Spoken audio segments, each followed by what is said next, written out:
Welcome, everyone, to our scholar panel on ageism in honor of the opening of Kimmel Windows' What About Age exhibition and in honor of Ageism Awareness Day. The Kimmel Windows What About Age exhibit is on view now until March 18th, 2025. So if you haven't had a chance to see it, you have many months to go and take a look. Established in 2003, the Kimmel Windows are an exhibition space that consists of 13 ground floor vitrines located along LaGuardia Place and West 3rd Street, just south of Washington Square Park in the heart of Greenwich Village. These are highly visible vitrines offering the opportunity for NYU to present diverse and interesting exhibitions with the goal of cultivating engagement within our academic community and the surrounding neighborhood. We're honored that you've come to learn about our work on structural ageism and from our ageism scholars and exhibit artists. Our work on the exhibit was completed in collaboration with many wonderful colleagues across NYU and with the tremendous support of the Work Life office. I want to just shout out my Work Life colleagues, yes.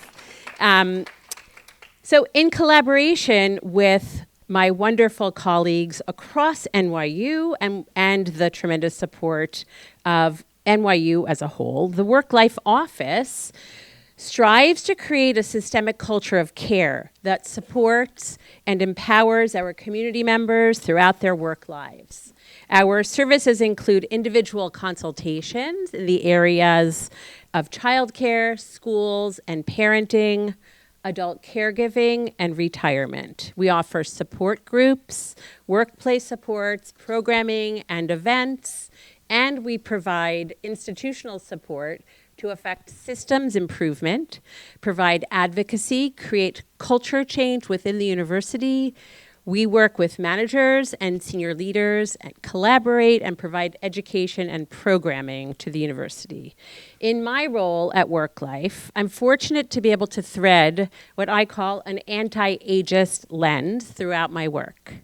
For example, in adult caregiving, we discuss the care system, what's missing in our system of supports, why it's missing, and what we can do about it. And in my conversations about caregiving, the first question I ask is, what does your loved one want? And I very well might point out that structural ageism and ageism in the family might prevent you from thinking about that question in the first place yourself. In retirement, I return to the concept of productive aging, finding meaning and purpose in this phase of life, including opportunities to work, to volunteer, to provide care, and to take advantage of lifelong learning opportunities, because ageism can prevent you from thinking expansively about these opportunities. And workplace ageism can actually prevent you from having these opportunities in the first place. But we are living longer, healthier lives, and we know that we need to plan and push for opportunities for continued engagement. And this is why we have created the Society of Retired Faculty that so many of you are involved in or will be involved in. Can you raise your hand if you're part of the Society of Retired Faculty? Our honored and esteemed retired faculty, I welcome you, special welcome to you.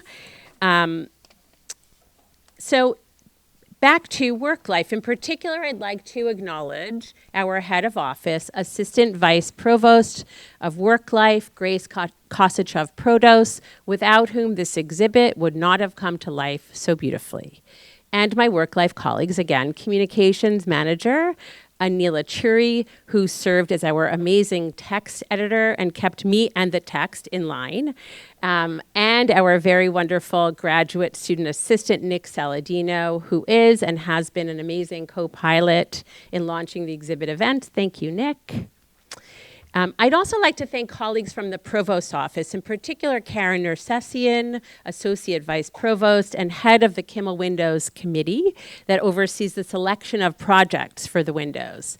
And a special shout out to the head curator and designer of the Kimmel Windows, collaborator, colleague, and now friend, Pamela Jean Tinnen, and our project consultant, Annie Levy, who unfortunately was unable to be here. She had an accident salsa dancing.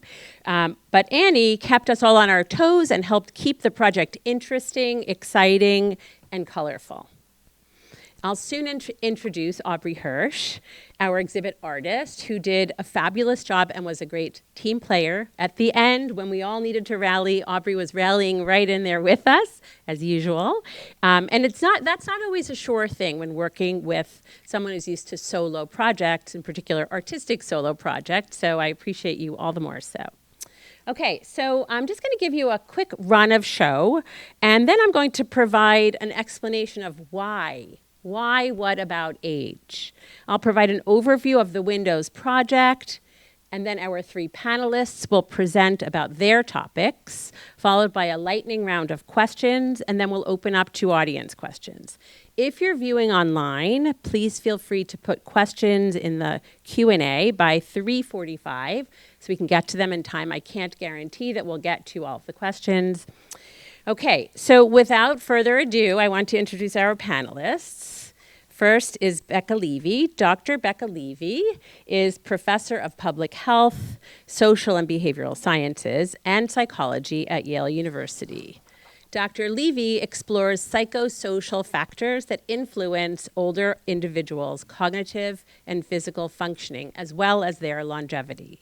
She's credited with creating a field of study that focuses on how positive and negative age stereotypes, which are assimilated from the culture, can have beneficial and adverse effects, respectively, on the health of older individuals.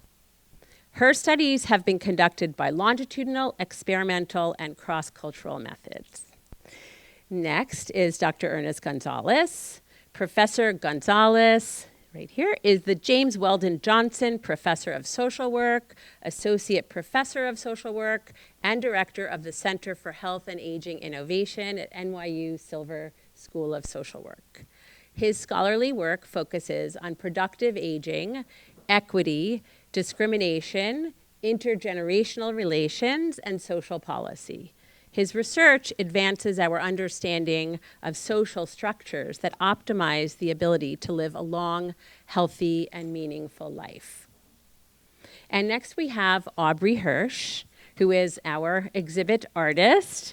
Aubrey's stories, essays, and comics have appeared in the Washington Post, the New York Times, Vox, Time Magazine, and elsewhere.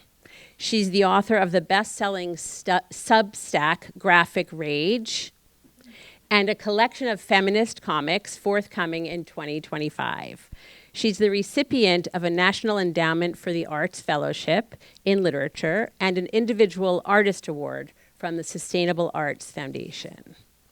So here's a little background on my why for What About Age at NYU's Kimmel Windows.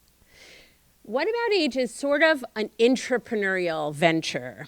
I was given the opportunity and actually pursued the opportunity to develop the project as a way of messaging innovative ideas about ageism to the NYU community. Just as entrepreneurs create new ventures, intrapreneurs similarly create and innovate, but within established organizations. And they exist in workplaces with a culture that supports innovation like NYU. And this innovative culture is but one of the many things that I love about New York University. So again, about me and ageism and my why. This has been, What About Age and ageism in general has been such a huge part of my life for a long time.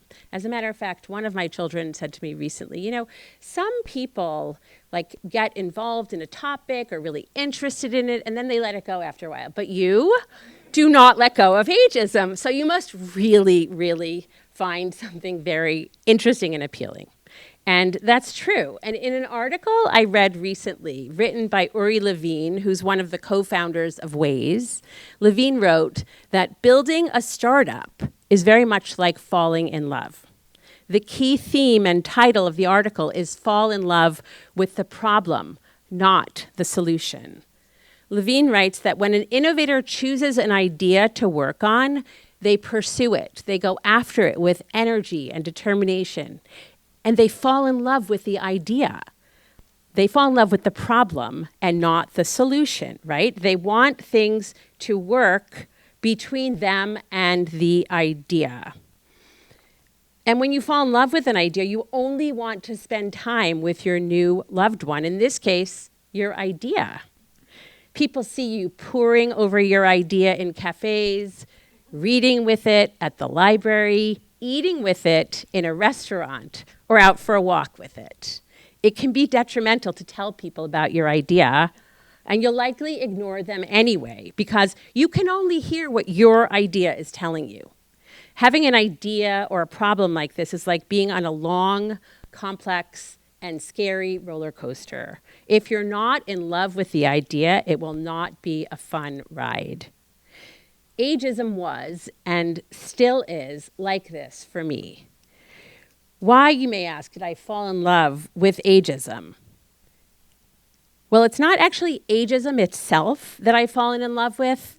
It's the problem of ageism and how to solve it, precisely because it is such a hard problem. It's so important. It occurs daily. It causes pain. And when you talk about it with other people, they can totally relate. Once I saw ageism, the prejudice against a person or people because of their age, I could not unsee it. Ageism is like a shapeshifter. It creeps up on you in unsuspecting and undesired places. And ageism combined with all the other isms like racism, sexism, heterosexism, classism shows up all over.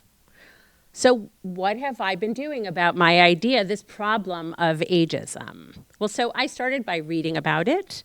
I studied it intensively. I even did a doctoral degree focused on it.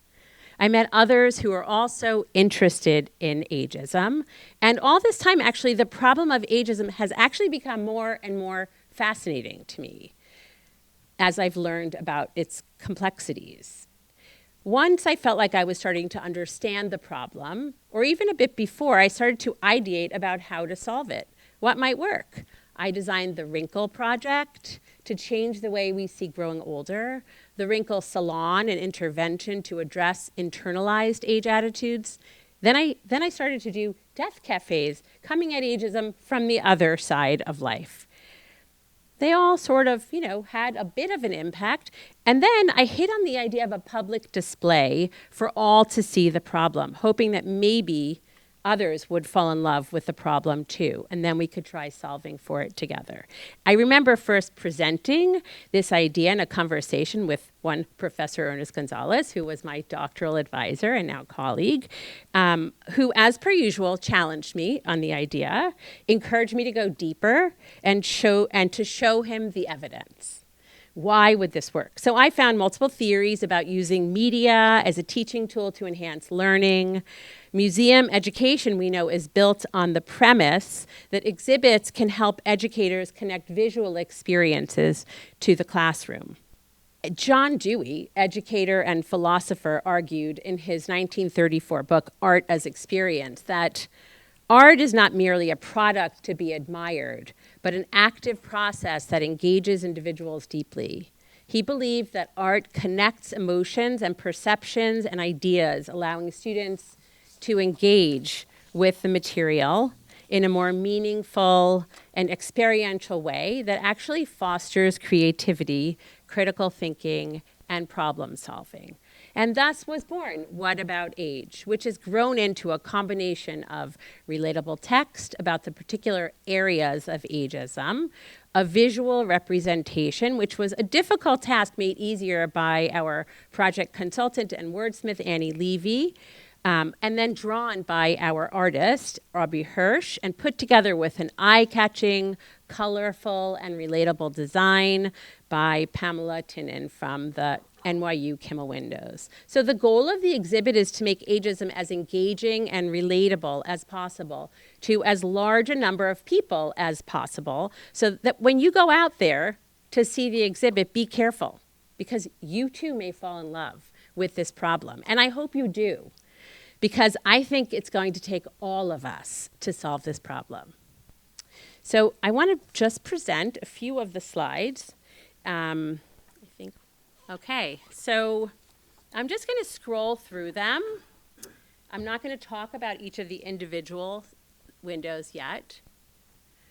And I want you to notice that some of the slides are actually not about ideas or topics that you might think they would be about. For example, we do have, let's say, ageism in the media, right? We all know how difficult and negative the media can be towards older people. But then we also have ageism and menopause. That's a surprise to many people. And we have digital ageism, which is not so much of a surprise. And ageism in the workplace, not a surprise. But then we have ageism and long-term care. And many people have said, what about ageism and long-term care? And I'm going to tell you in a minute. Ageism in healthcare, we know, is a very, very difficult issue. There's a long history of ageism in healthcare. And then we have structural ageism, which is sort of the framework for the entire project. And we have a slide on dismantling structural ageism, and with suggestions through the QR code. And then we have our magazine cover. That's really an opportunity for you to take a selfie and actually interact with the exhibit. That photo, the sort of Polaroid photo that says, you look great for your age, with for your age crossed out, is an opportunity for you to actually confront your own internalized negative stereotypes about how you look and realize that you look great, period. Doesn't matter how old you are. Okay, so what I want to say is that actually, I'm going to keep that one up. Ageism, as you see, is structural and multi-layered in nature. The structure of ageism is composed of our macro-level laws on the top, our laws and policies, meso-level systems like healthcare, the workplace, the community, and micro-level interpersonal, intrapersonal, and familial interactions. What you see in real life is the tip of the iceberg, often built on a system that doesn't serve us as well as it once had. For example, our retirement age of 65 does not take into account the fact that we're living longer and healthier lives. And many of us will need to work longer to save for these extra years. Many of us will live into our 90s or 100s, and children born today have an even greater chance of living well into their 100s. So again, we chose topics for each window very carefully, and you might not find their connection to ageism to be so obvious at first glance, like menopause, for example. Many of these topics are intersectional. In other words, they're combined with other social marginalizations like sexism. So when combined with, when ageism and sexism intersect, both those marginalizations are magnified. For example, menopause and ageism. I'm just going to go back to that slide.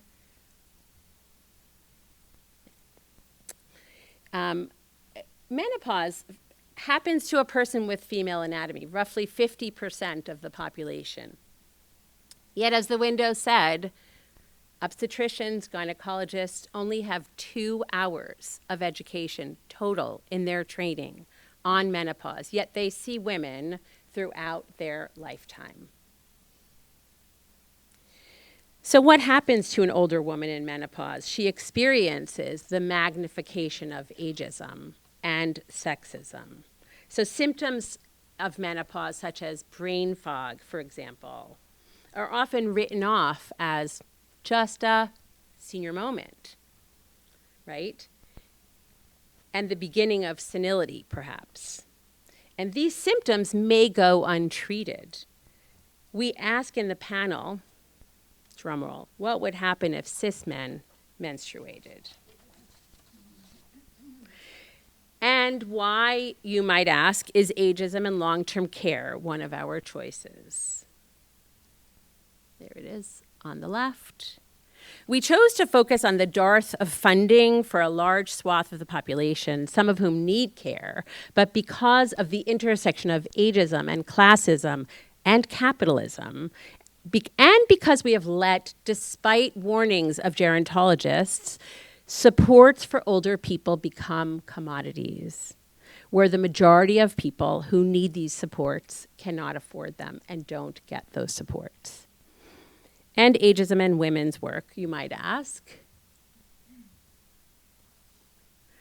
Why is this important enough to show?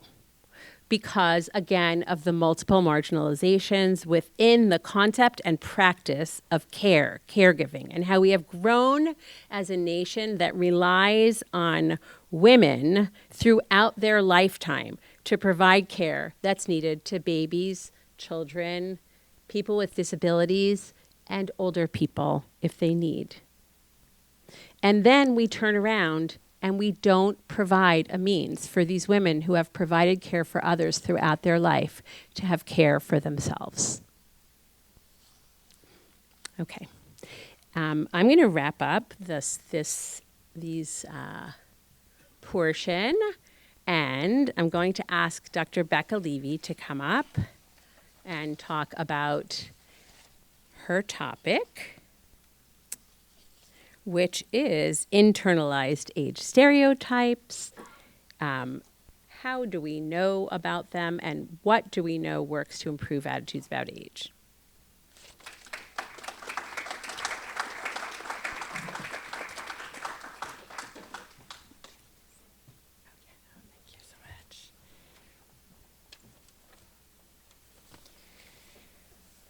Thank you, Stacey. Great to be here on Ageism Awareness Day. I can't think of a better way to celebrate the day than to be here and celebrate these wonderful windows that you have put up. I'd like to congratulate Stacey and for curating this wonderful exhibit and really thinking about these important ideas and how to represent them so people can really grapple with them. And also I'd like to congratulate Aubrey Hirsch for her beautiful depictions of these ideas. I first met Stacey at a anti-ageism rally, and I believe it was the first one in the country. It was actually here in New York City, and we realized that we had a common love, I guess, of this problem of or how to overcome ageism, and I've really enjoyed keeping up with Stacey over the years, and as she said, she has this great anti-ageism lens that she brings to much of what she does. And she mentioned the Wrinkle salons, which I had the privilege of joining. I think it was maybe the first one that you put together, and I think maybe there are people in the audience who've been part of the Wrinkle salons. So it was a wonderful way to have consciousness raising as a group and really think about topics that are not usually discussed. So how fears that people have of aging and hopes people have of aging. Ageism that people had observed in different parts of their life, and also strategies to overcome ageism. So it was just actually a really eye-opening experience to do that as a group and think about those topics. So I was delighted to actually get to see the windows. I wasn't able to get to the ribbon cutting ceremony because it was a time that I taught, but I was able to come here over the weekend, and I really, really loved seeing them. I mean, they're just fantastic. I think they're very creative, they're very innovative, and very inspiring. So I thought I would talk about two things. One, I had some reactions or thoughts when I got to see the windows, so I thought I would share 3 observations or things I particularly loved when I saw them. And then also, Stacey asked me to talk about my research, which, as she mentioned, looks at how age messages can be internalized and can impact our health as we become older. And the research, I think, really kind of complements some of the ideas in the windows. So the first thing that struck me, which actually I was not necessarily expecting, was the humor. So, I love that the windows brought humor to depict this really difficult topic.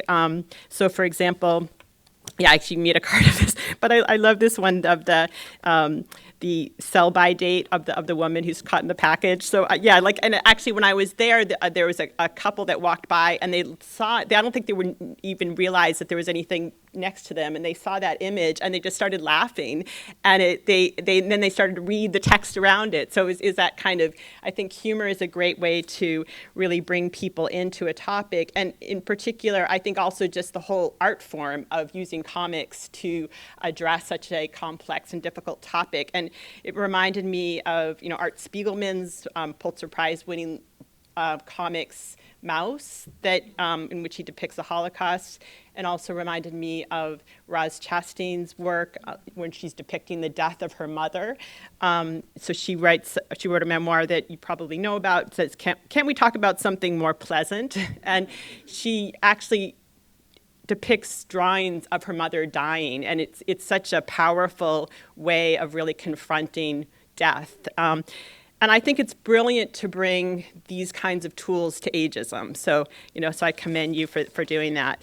The second thing that really struck me was how well some of the depictions challenge some negative age stereotypes and then also promote positive age stereotypes. So I think you had both of those going in different windows. So for example, in the digital ageism window, which Stacey just showed, there was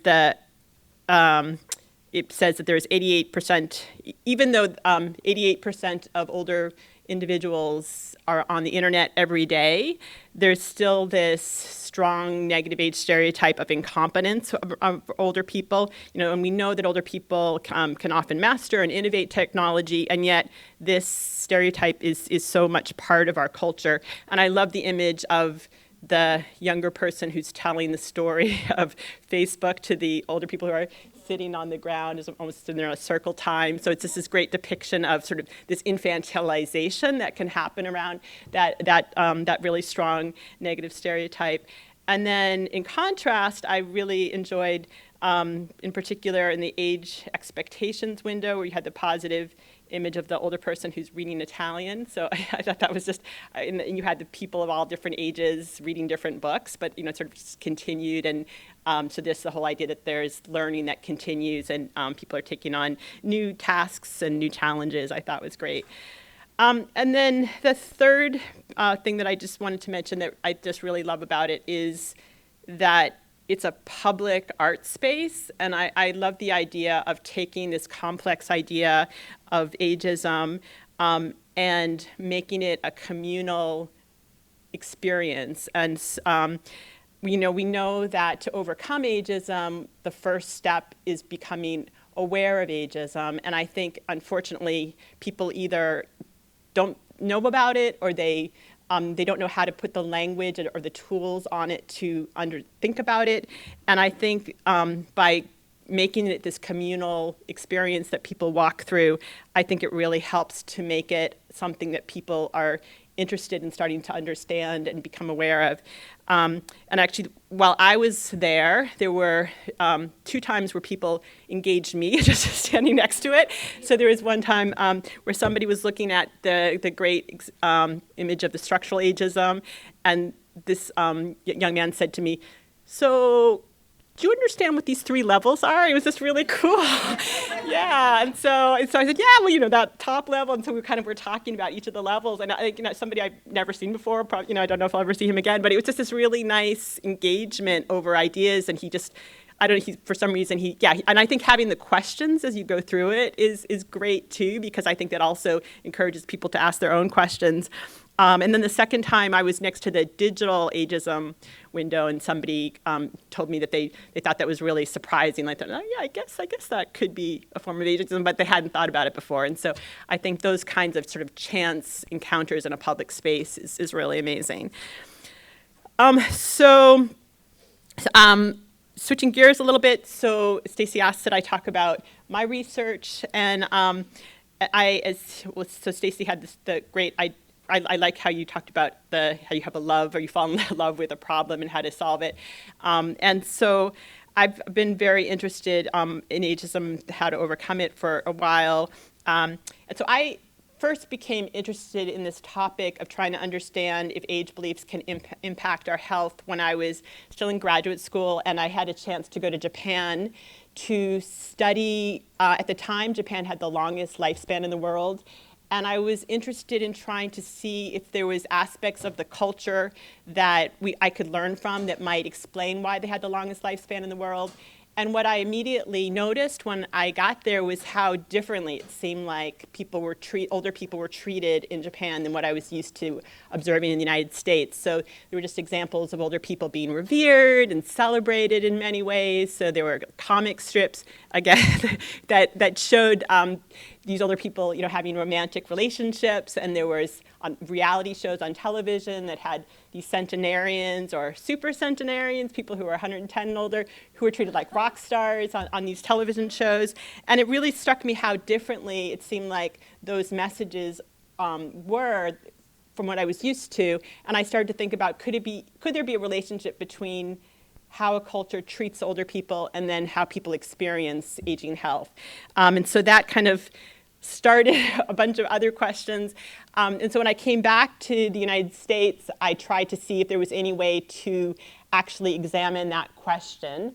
And I thought about a lot of different ways to try to get at it, but I came across a study which I thought would allow me to examine whether there's actually a relationship between these age beliefs and how long people live. And so I found out about a town, Oxford, Ohio, in which a sociologist a couple of decades ago asked everybody who was 50 and older about their age beliefs.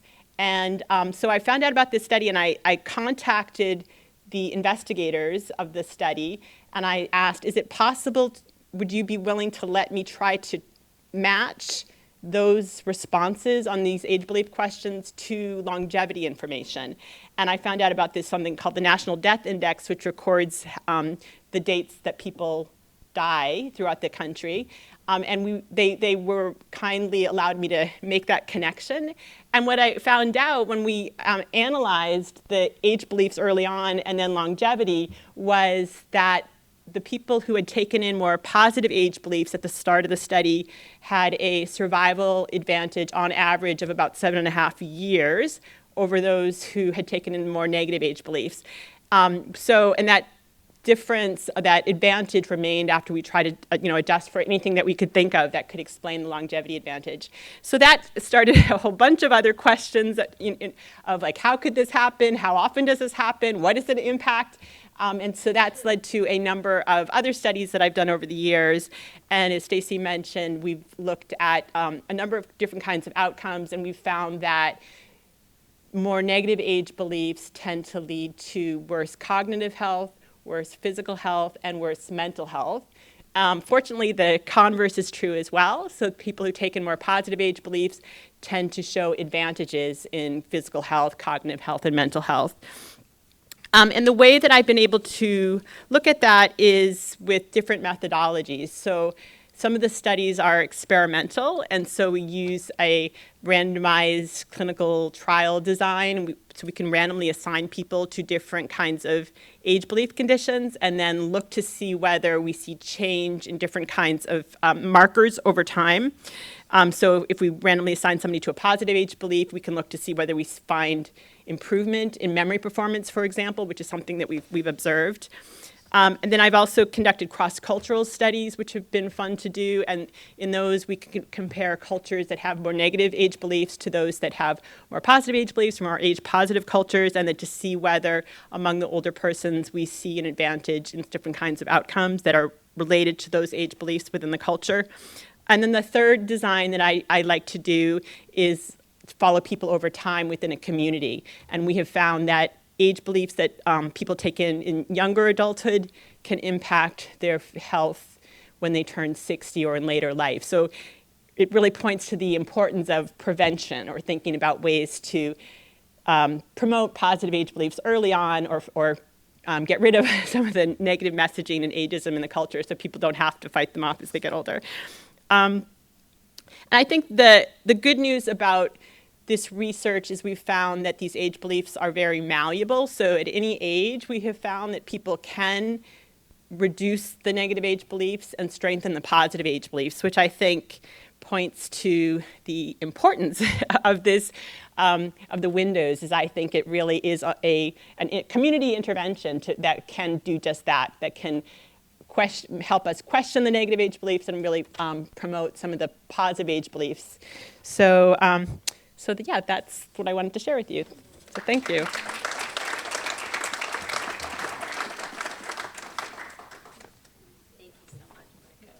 Okay, so I'm going to now introduce Professor Ernest Gonzales, who will present about ageism in the workplace, and what does workplace ageism look like for young and old people, and implications for social policy and education.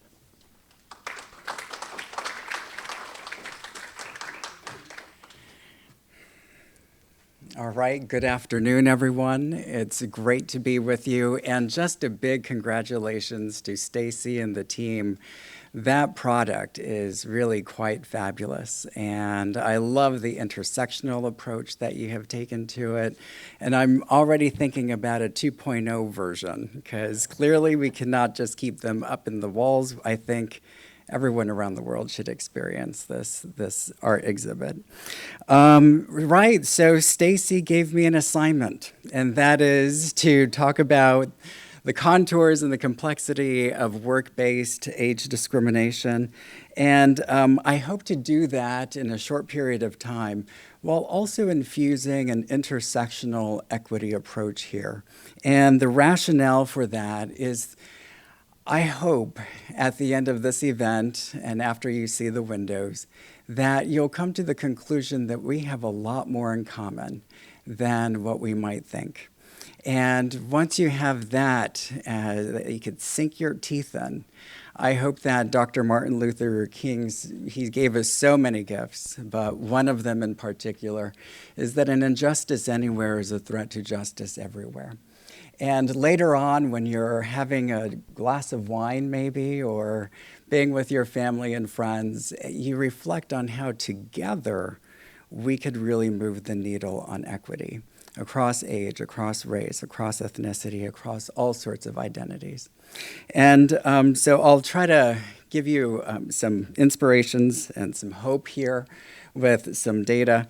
Clearly, age discrimination not only compromises our health, as Dr. Levy has so clearly articulated, but it's also incredibly expensive. A study by AARP puts a price tag of about $850 billion lost in GDP each year because of the reduced capacity of older individuals to participate in the labor force. And on the flip side, the contributions of older workers are enormous, a price tag, again, of $5.7 trillion in a single year.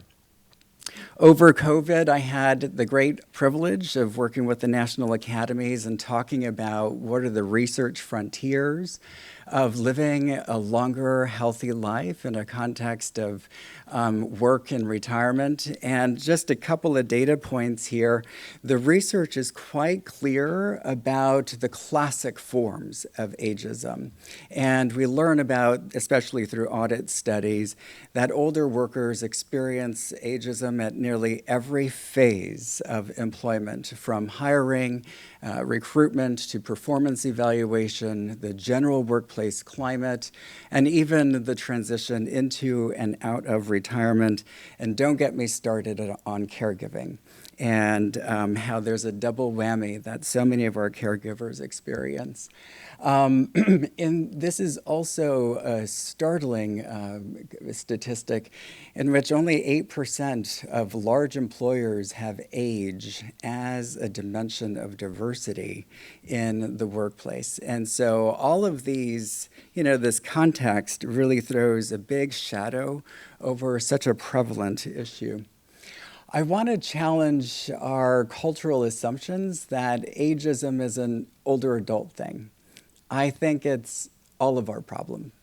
And at some point, and maybe in a couple of different points across our lifetime, we are all targets of ageism.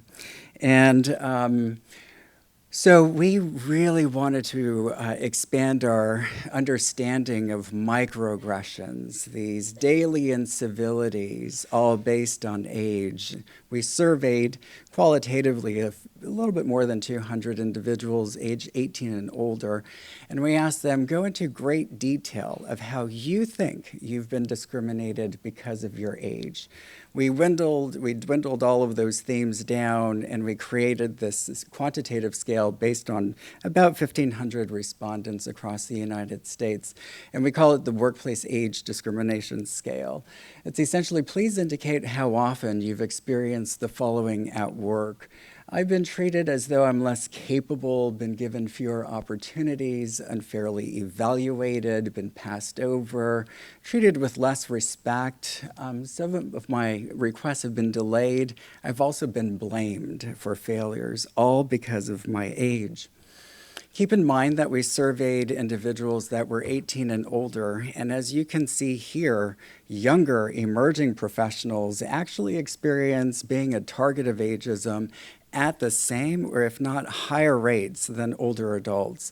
This is a significant gap when it comes to our federal policies. The Age Discrimination and Employment Act only covers individuals age 40 and older. And yet, there's a significant proportion of employees that are not covered. It also pits generations against each other from a legal perspective, setting a tone culturally for which, rather than pitting them together, we really need to find solutions, win-win for everyone. We ran further analyses on health and occupational outcomes, and as you can see here, it's in the expected directions with a decrease. Being a target of ageism led to a decrease in job satisfaction, organizational commitment, higher turnover of intentions, worse mental health, all while controlling negative affect. To unpack heterogeneity and really get to some intersectional identities here, we looked at young, middle, and old on a couple of outcomes. So being a target of ageism led to worse organizational commitment, but this was true for all ages, but even more strongly for older workers relative to the younger ones. Being a target of ageism led to worse mental health, worse for everybody, but in particular, older workers relative to younger. Being a target of ageism, worse among Hispanics, African Americans, and whites with regard to job dissatisfaction. We noticed, though, that Asians were not as affected relative to these other racial ethnic groups. We did this study before Trump, before COVID, before there were blatant forms of discrimination against our friends and colleagues who are Asian. So if we were to rerun these analyses, I think we would see no significant differences. Everybody would have worse job satisfaction. Those studies were cross-sectional in design, but we repeated it with longitudinal analyses among a representative sample of older adults, and most of the findings were confirmed. As a social worker, clearly I'm interested on ageism and the workplace, but discrimination takes so many forms. And when we think about race and ethnicity, the one idea that comes to my mind is cumulative disadvantage across one's lifetime. It's not just disadvantage within the workplace, but given red line practices, we know that certain neighborhoods are under-resourced relative to others. We know that simply because of the color of your skin and cultural norms that some populations might be targets of major discrimination in their lifetime relative to others. And then there's everyday discrimination. So I was questioning, how do these individual and cumulative effects impact one's mental health and the onset of retirement? And this was supported by the Social Security Administration. Really, my hypothesis was that racial ethnic minorities would be disadvantaged and retire earlier. And you'll see that actually that hypothesis was not supported. So to answer that question, dived into a representative sample of older adults. Here I just looked at pre-retirees, those that were in their 50s prior to 62, and I followed them from 2006 to 2014. It's a busy slide. The message here is that I controlled for a number of factors that we know are important to retirement: household wealth, income, marital status, health insurance, etc. But to give you a flavor of these cumulative disadvantages, I just want to share a couple of them with you. So for major lifetime discrimination, at any time in your life, have you ever been unfairly dismissed from a job, prevented from moving into a neighborhood, denied a bank loan, unfairly stopped, searched, questioned, physically threatened, or abused by the police? Unfairly denied health care or treatment? And I think there are a couple of very large events that happened in the United States most recently that you could think of. For neighborhood characteristics, it was really in two different buckets: social ties and trust versus the physical built environment and how orderly or disorderly it was. Chronic workplace discrimination was very similar to what we developed with WADS. In the last year, how often are you unfairly given tasks that no one else wants to do? Watched more closely? Been bothered by slurs or jokes made about women or racial ethnic groups? You feel as though you have to work twice as hard compared to others. And then finally, everyday discrimination. Items such as you're treated with less respect or courtesy, receive poor service at restaurants, threatened or harassed. People act as though they're afraid of you in everyday situations. We stratified the responses by race and ethnicity, and I'm going to walk you through them quite carefully. For Hispanics, for physical disorder, Hispanics reported living in more physically disordered neighborhoods, followed by blacks and whites. Blacks reported highest level of living in neighborhoods of physical or social incohesion relative to Hispanics and whites. Blacks reported the highest level of major discrimination across their lifetimes, similar rates for Hispanics and whites. Interesting, and I made sure we triple, quadruple checked these responses.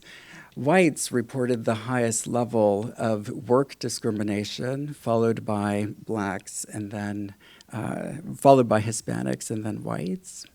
Sorry, whites reported the highest level, followed by blacks and Hispanics. Everyday discrimination. Whites reported the highest level, 8 out of 10 whites reported that, followed by blacks and Hispanics.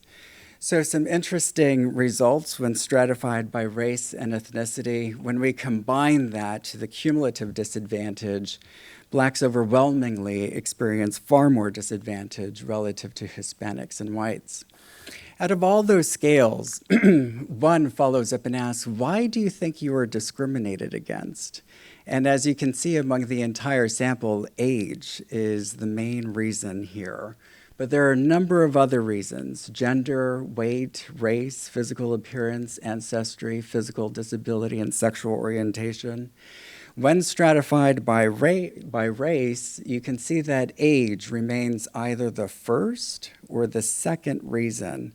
It's the first among Hispanics and whites, the second reason among blacks.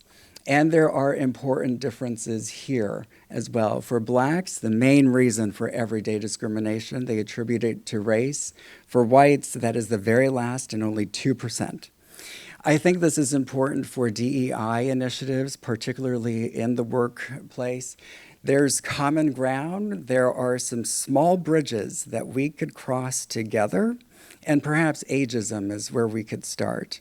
Once we build that level of trust, we could start to look at other identities and then finally take that walk across the George Washington Bridge, a very long bridge in which you need to trust those that you're walking with.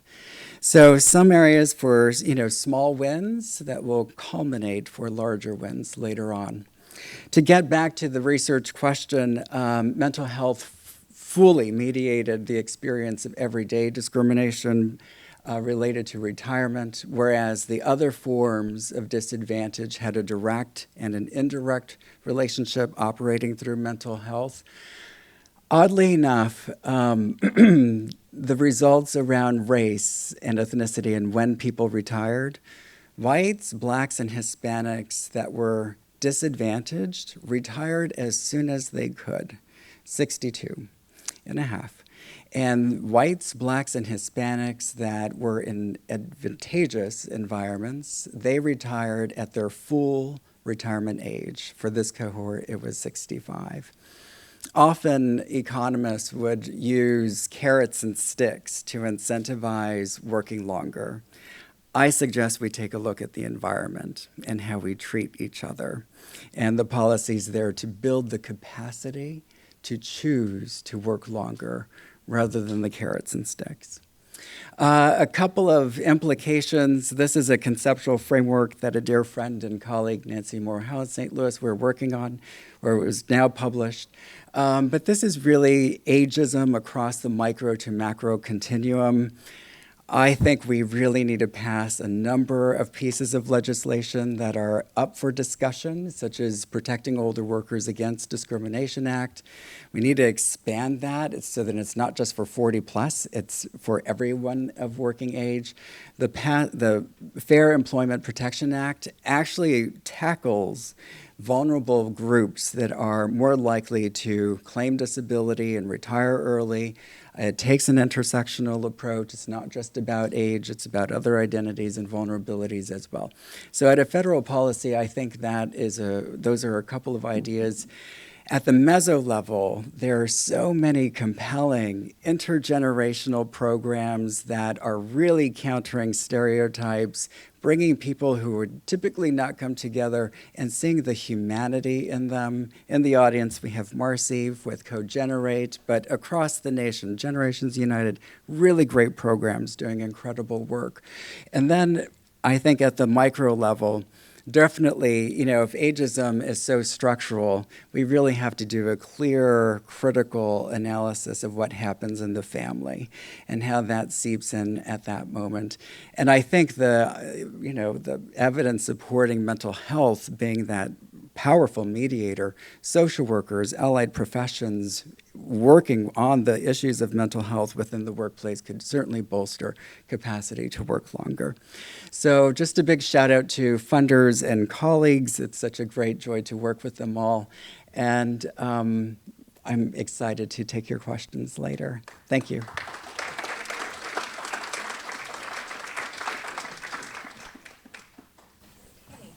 And our final presenter, Aubrey Hirsch, will join us. Aubrey's going to present her thoughts on creating the windows, why graphic art, why we use the form of graphic art, why it's so effective, and she's also going to show us some of the drawings we did not use and why. Do I click here or press enter? It's here. Okay, great. Oh, okay. Whoops, there you go. Perfect. Thank you. Hello. Thanks, everyone, for being here. And thank you, Becca and Ernest and Stacey. That's really giving me so much to think about and have to reflect on all that later. So I just want to start by briefly telling you a little bit about my journey to comics and my sort of commitment to comics as a force for social change. So I come to comics very much from the side of being a writer first. I was a fiction writer at the beginning of my career. I wrote a book of short stories and a book of flash fiction. I also would write personal essays. And then in the course of just reading through literary magazines, I started to notice that sometimes they would have comics in them. And I thought that looked like way more fun than what I was doing. I didn't even realize we could do that. So I got committed to kind of teaching myself how to do it and started making some sort of more personal memoir-style comics. one of which I pitched to a comics website called The Nib, and the editors really liked the idea, but they didn't want it to be about me. They just wanted it to be a researched piece, and it was about clapping back at street harassers. I don't know if anyone here has experienced that. And I freaked out internally because I wasn't a journalist. I didn't know anything about how to do that. But I had a great editor there who kind of walked me through the process. And that really began the start of what I do now, which is making comics about social justice issues and largely about gender justice and LGBTQ issues in particular. Of course, there's a long history of comics as force for social change, as Becca Levy brought up. Art Spiegelman's Mouse, also the original X-Men series is an allegory of the early civil rights movement. And then, of course, political and satirical cartoons are something that, we see quite often. I was glad to hear Becca Levy say she thought the windows were funny because that is the bane of my existence at cocktail parties when people ask what I do. And I say, I make comics. And then they say, are they funny? And I say, no. They're terrible. But I think there are a lot of reasons why comics work really well as a vehicle for social change. I think they reach a really broad audience because they're so accessible. They're fun to look at. They have bright colors, if nothing else. They're also really good at taking a big complex issue and breaking it down, making it simple and accessible, something that everybody can understand. And then, of course, just the blending of art and storytelling to help kind of build awareness or incite a call to action. I think comics are great at offering emotional context alongside data because you can read statistics and numbers, and then you can look at the face of a person who's experiencing it, and putting those two together can be a really moving experience, I think, for a lot of people. And so I soon discovered in my own work that if I made something as a comic, more people would read it, more people would share it, more people would take a screenshot and put it on their Instagram of a panel that they found particularly impactful. And that was really motivating for me when I had an issue that I really cared about, to try to present it in this way and get it out to as big of an audience as possible. And then, of course, the hope is that that can be the beginning of someone's engagement with that idea rather than the end, and they can go looking for more information. So when Stacey reached out to me about this exhibit, I was really excited to work on it with her. I've written before about kind of living at the intersection of ageism and sexism, and so it's a topic that was already near to my heart.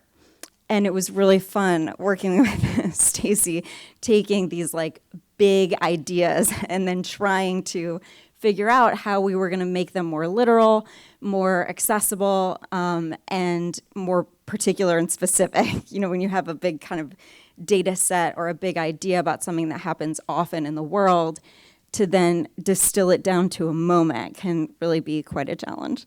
And the other challenge, of course, we ran into was in editing the project because we made a lot of work and we had a lot of ideas, which we then ultimately had to distill down to just what you see outside.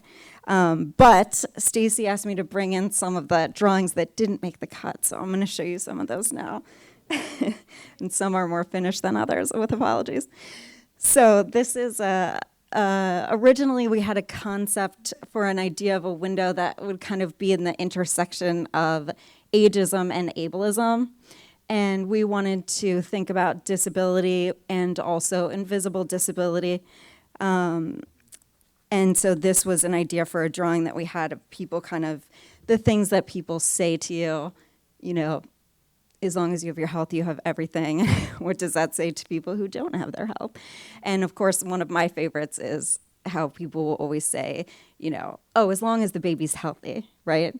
It's like, well, what if it wasn't? Then what? This was another unused drawing that would have gone in the window about ageism in the workplace.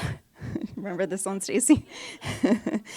about, people kind of saying what's next for you and you feeling like you're just sort of desperately hanging on to where you are, not really sure of what's next or what would happen or how to continue those feelings of productivity and engagement in your community when work life is over.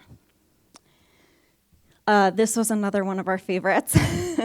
This is an intersection of ageism and sexism.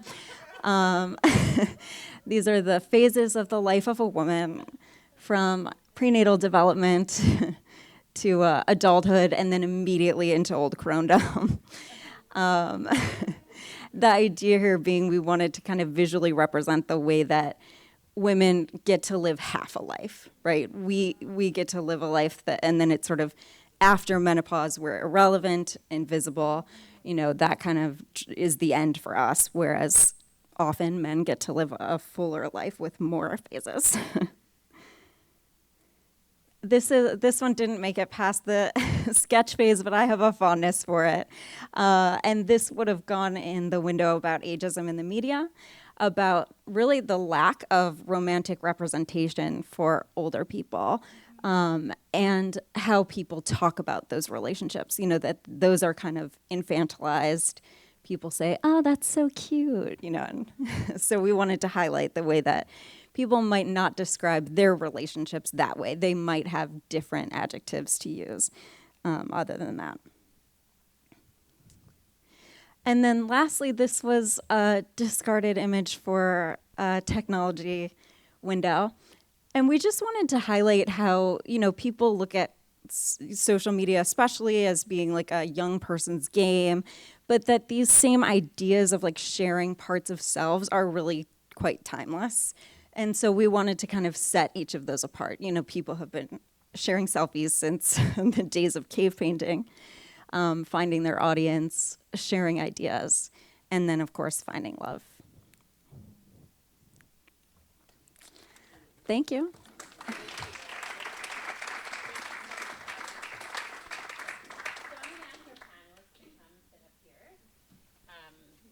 And we're going to have a lightning round of questions. Nick is going to give me some cards with questions, and then he's going to give me some questions from the audience online.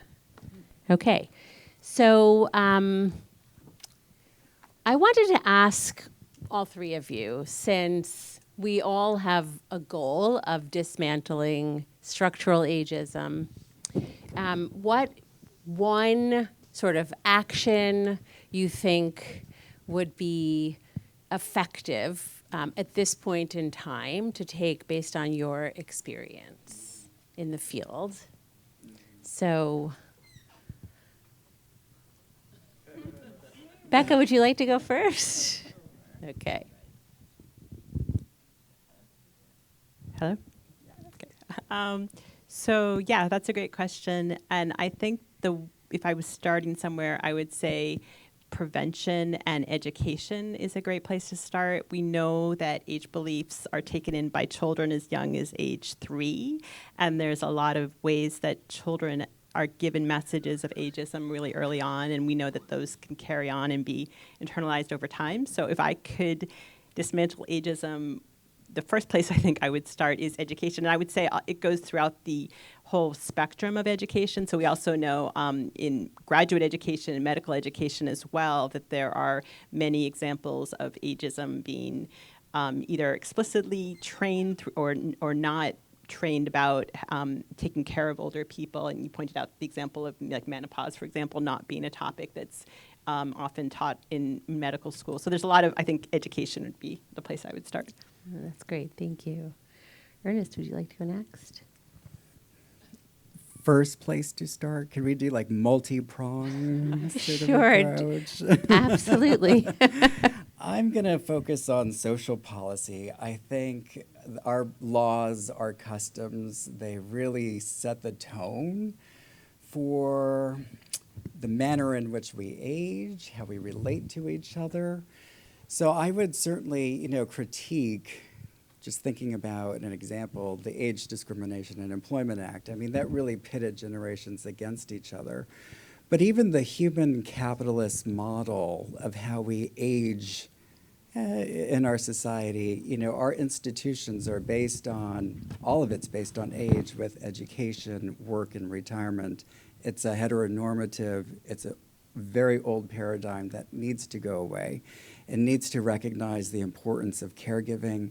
It needs to recognize the importance of volunteering and really leisure. I mean, you know, I know I'm a productive aging researcher, but it can't all be about work and productive aging. So I would take a real hard look at our social policies, and if we want to live a long, meaningful life in good health and in good community, it's really taking a look at those social structures. Yeah. Great. I agree. Wonderful. Okay. Aubrey, how about you? I think when Stacey asked this question, like the thing I think about is like, what can I do, or what can like each person do like right now today?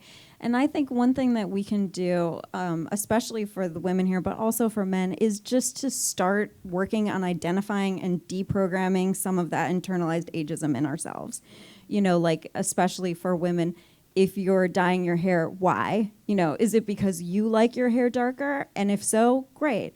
Or is it because you feel like there's a cultural expectation for you to do it and you're going to be punished unless you do? You know, and I think if we can think about why we're doing things, questions our own decisions, that's like the beginning of doing that. And also the beginning of getting angry about the things that we're not able to change right now, and then working towards being able to change them in the future. Great. Thank you. So, I'm going to ask myself the same question. I think that I actually have two responses. The first is I think that we need to have conversations within our families about what we want as we grow older, and also what sorts of supports we can sort of galvanize as we grow older in order to make our wishes actually reality. So rather than starting with a conversation once you see something going on with a loved one, actually have these conversations early on with your family members about, you know, if something does happen, what would you like the intervention to be? How would you like to be helped by your family members? The other piece is actually sort of reflective of, I think, what everyone's saying here, which is examining the ways that we speak to one another about growing older, about, in particular, you know, the photo image of, you know, you look great for your age. That was very intentional because we know that interpersonally, there are many ways that we all sort of denigrate ourselves and other people based on how they look as they grow older. And we know how actually damaging that is to internalize those negative thoughts and feelings about how we look based on our age. So to really challenge each other when we make negative comments. At some point in the Work Life office, we actually had on our whiteboard, we had every time someone made an ageist comment, we'd put it up on the whiteboard. It was great. Really, honestly, it was really great because we were all able to like look at it, talk about it, and laugh about it and say, wow, you know, we didn't realize that we were saying these things. So taking action like that is a really, you know, is a good first step for people. Okay, so I have a few questions from audience members. One is for Becca. Becca, what is the mechanism by which age beliefs impact health? Yeah, so that's a good question. So that's a good question. So the question is what is the mechanism by which age beliefs influence health? And so this is something that we have looked at in our research in different way to try to understand what the pathway is. And we have a theory called stereotype embodiment theory. And one of the pieces of that is to try to understand how the age beliefs can get under our skin as we get older. And there are three mechanisms that we have studied: psychological, behavioral, and physiological. So just to give you an example, so for psychological, the idea is if people take in more positive age beliefs from the culture, that can lead to greater self-efficacy, for example, and we know that can lead to better health. On the physiological level, we have found that people who take in more positive age beliefs from their culture tend to have better physiological markers. So, for example, we have found cortisol, which is a biomarker for stress. We found that people who have more positive age beliefs tend to have lower cortisol levels over time. And there's a lot of research that shows that physiological markers of stress can have a number of health impacts. And then on a behavioral level, we have found that people who take in more positive age beliefs from the culture can have health behavior advantages. They tend to be better at taking prescribed medications. They tend to exercise more, eat better. And we know that all of those factors can impact health. Wonderful. Thank you, Becca. It's pretty amazing, huh? Okay, so Ernest, can you tell us what evidence-based programs actually reduce ageism? Yes. Ageism, like so many other forms of prejudice, have been so pernicious. And luckily, we have Gordon Allport, a really great social psychologist, who proposed a theory on how to overcome prejudice. And it's been applied in thousands of studies with a wide range of isms. My research team right now is sifting through all of it. We're trying to determine the rigor of the research here, and we've captured about 27 articles. Most of these articles have really focused on racism and ethnocentrism, the 27. But there's one that looked at ageism, a couple that looked at sexism. Overall, it appears as though, contact equals status, engaging in a shared activity, and being praised by a higher authority, and all of those principles leads to really seeing each other's humanity. And when we applied that theory with medical students and older adults, really just creating art together, it was a very brief and brilliant program. The medical students realized that, prior to the program, they would have thought that Barbara, with her elbow, it was arthritis. But actually, it was Barbara who lives to play tennis, and, a different health diagnosis. And rather than seeing Barbara, who's totally independent, having a positive orientation around age and stereotypes, that once they realize their positive beliefs, it could lead to malpractice, such as, I'm not going to have a conversation with Barbara, and medication adherence. So both negative and positive stereotypes need to be confronted. These types of programs, when done well, they see each other rather than the stereotypes. And if we could replicate those across the nation, across the world, I think we would be living in a better place. So programs like Co-Generate, for example, really doing incredible work. Generations United, AARP Experience Corps. These are win-win solutions for older adults, younger people, on a wide range of issues, not just ageism. Wonderful, thank you. So one last question, and then we're going to open it up to audience questions. What are some of the best venues to raise awareness of ageism? This is for anyone. Other than the Kimmel Windows, of course. I mean, I think, honestly, just like talking to other people about it, or like trying to call it out in like a gentle, educational, not necessarily confrontational way. Like, I know I'm doing this all the time with my kids now, especially since I decided to start letting my hair go gray, and they'll say things to me about it. My younger son just the other day was like, you look like an old lady. And, I said, thank you. Like, do you feel like I look wise? Do you think that it's pretty? I really like it. Just like the ways that we can kind of talk to each other. And then I think that's what shapes our beliefs that we can kind of take out into the world. Wonderful. I think also building allyship with folks who are passionate about ending racism. Guess what?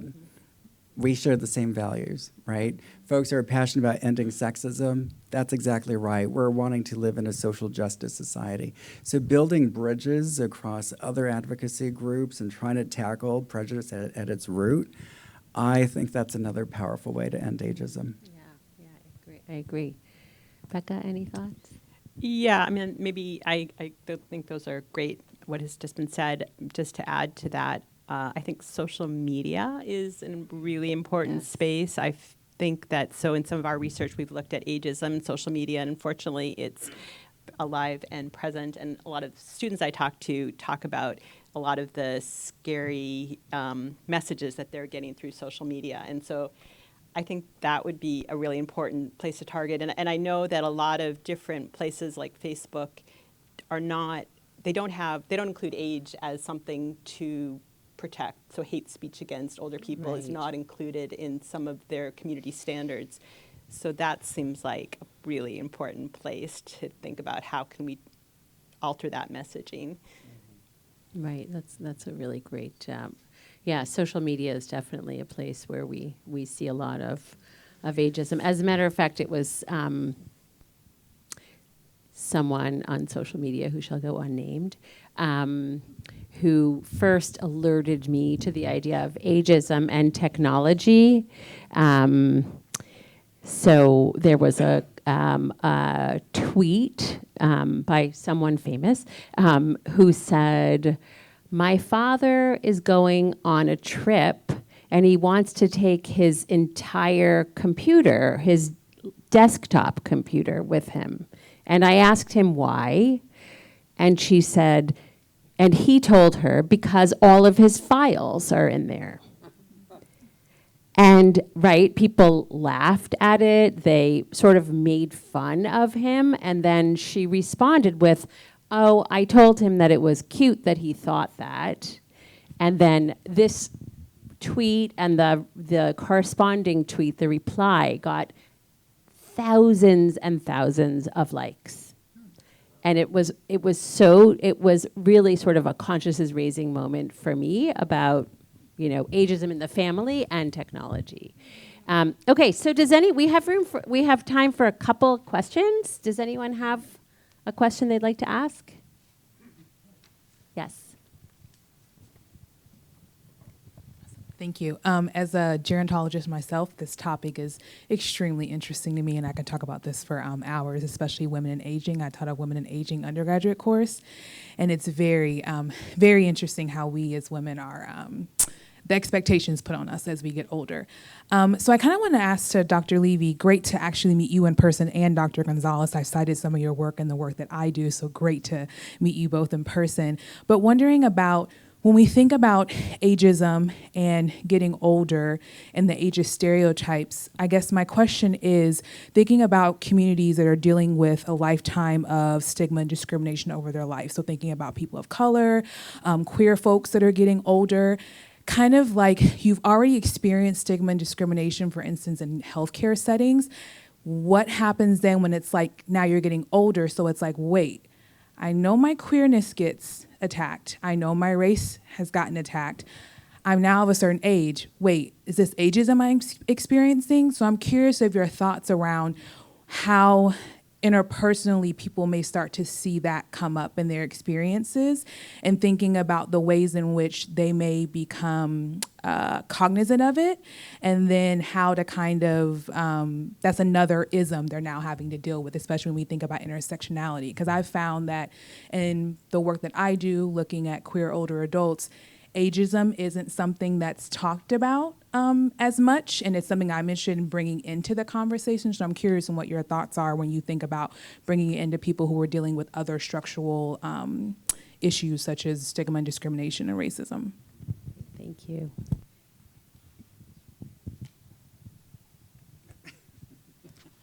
I believe that was your question.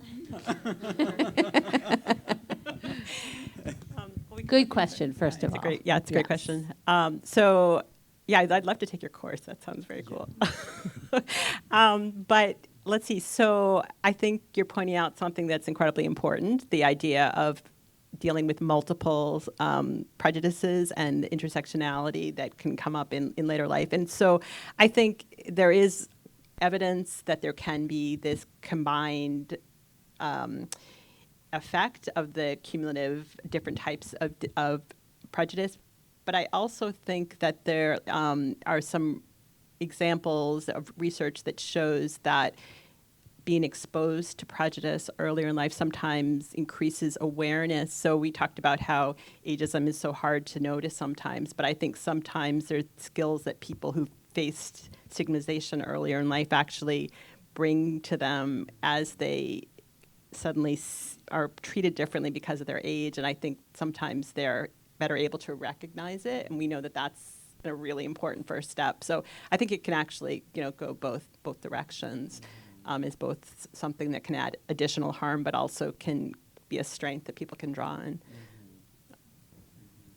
I guess the only thing I could add to that is, the individuals who've experienced multiple stressors and have survived to later life, I think we need to do a lot more research into the portfolio of coping mechanisms. I don't think we've really articulated all of them, and that could be incredibly beneficial.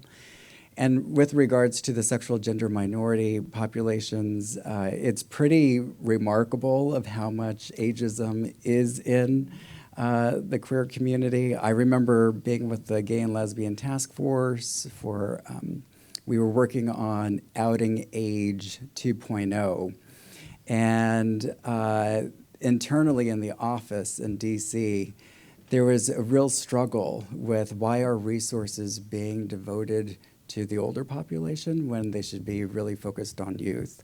And thank goodness that was in 2007. We have all come a long way now. And there are some really great intergenerational work. I think folks have expanded their perspective on ageism and intersectionality.